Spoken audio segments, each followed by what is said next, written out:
continuing my deep dive into the history of 9 Chickweed Lane by the notoriously horny Brooke McEldowney. Here we have Etta sitting next to Mrs. Berber. Mrs. Berber is looking pissed off. Etta says, "Look, when my day goes sour, I need 4 things." And then in the next scene here, in the next panel, there's Mrs. Berber in a bathtub. Etta is pouring something into the tub as Mrs. Berber enjoys the bath and some music is playing. So, right, a tub of hot water, a whole bottle of herbed Swiss balm, Brahms on the radio. What's the 4th? Hold on. And it's a rubber ducky. Now, that's cute, I guess. I do want to note that there is a clawfoot table and a clawfoot tub. Very fancy. And, man, she looks angry. Oh, God. Can't imagine what she went through to feel that way. August 24th of 1993, Amos says to Etta, "What's up? Mom's feeling down. She thinks she's old. I'm trying to figure out a way to buck her up. Maybe you can go in and talk to her."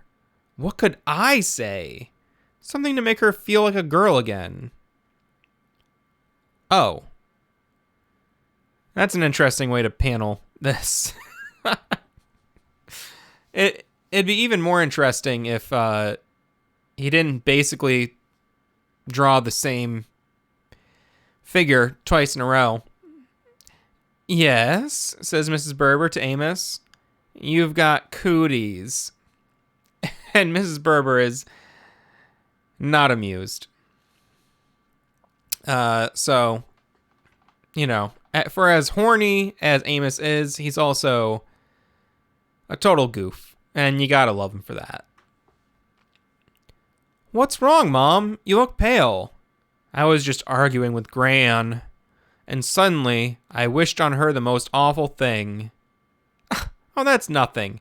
You and I argue lots, but you've never been impaled on the tusks of a giant magma-puking ghoul." "Well, that makes me feel all better." The eyes on these characters after they realize how, you know, Etta thinks horrible things about her mother. Mrs. Berber realizes the horrible things that Etta thinks about her. And I mean, what is that look? I couldn't even define that look. More disturbed or less disturbed than the first panel? Hard to say. Let's move forward. Amos and Etta are sitting on a suspended seat of some sort. Etta says, "Can you picture yourself gripped in a steamy affair, so powerful, so obsessive, that whole armies could not surrender? I'm sorry. The whole armies could not sunder you. Oh, gosh. I'm sorry. That whole armies could not sunder you from your beloved." Amos looks over. "My mom would kill me." What is this reaction that she's having right here? She asks him a question and then looks so glum in this third panel.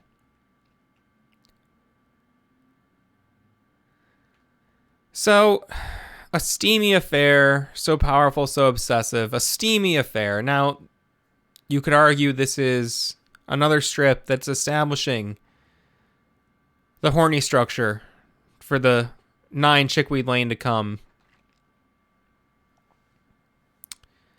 What a young lady she's become, Mrs. Berber thinks to herself. She's so poised, she could easily pass for 17 or 18. "Hey, Mom, look." Etta has unhinged her jaw in a most horrific manner and is allowing food to pour out of it all over the chest and lap of Mrs. Berber. Mrs. Berber changes her mind, or 10, or 6, saying that Etta could pass for a 10-year-old or a 6-year-old. So if Etta is not old enough to be 17 or 18, but could pass for 17 or 18. I do wonder how old she is in these early strips. I may never know. All right, we'll get ourselves centered here. No color this week for the Sunday strip. Look at this old mini skirt. Can you envision my mom wearing it? Quick, ask me something about polynomials. I'm starting to gray out.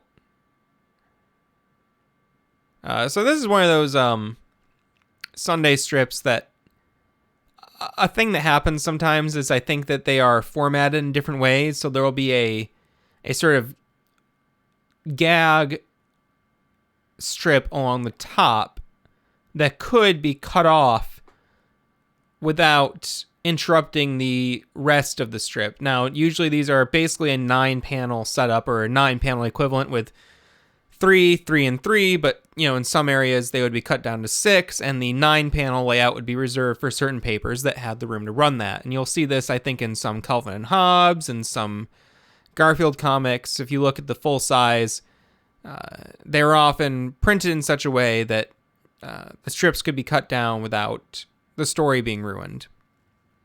But the top strip would also still, be a clear part of the rest of the strip. So anyway, Amos is starting to gray out, as he puts it, once he envisions Mrs. Berber in a miniskirt. Having a little MILF moment there. Mom, did you really wear a miniskirt when you were a girl? Yes, I was about your age.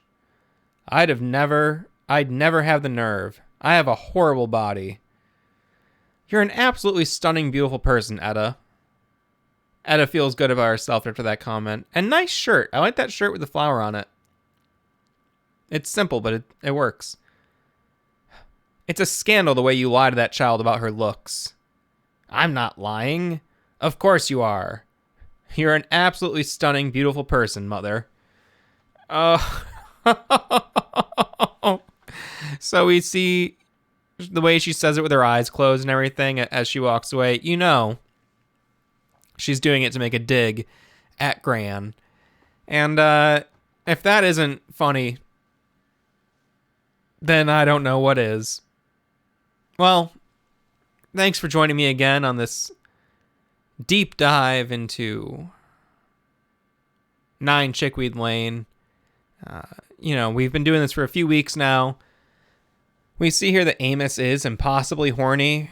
Etta is insecure about her looks, but growing into her womanhood, so to speak. Gran is a monster. Disgusting, horrible, bad mood turned into a, human form. And Mrs. Berber is doing the best she can. She's doing what she can to balance living with her mother, living with her daughter, and trying to find love, post-divorce from the estranged Mr. Berber. And that's where we're at right now.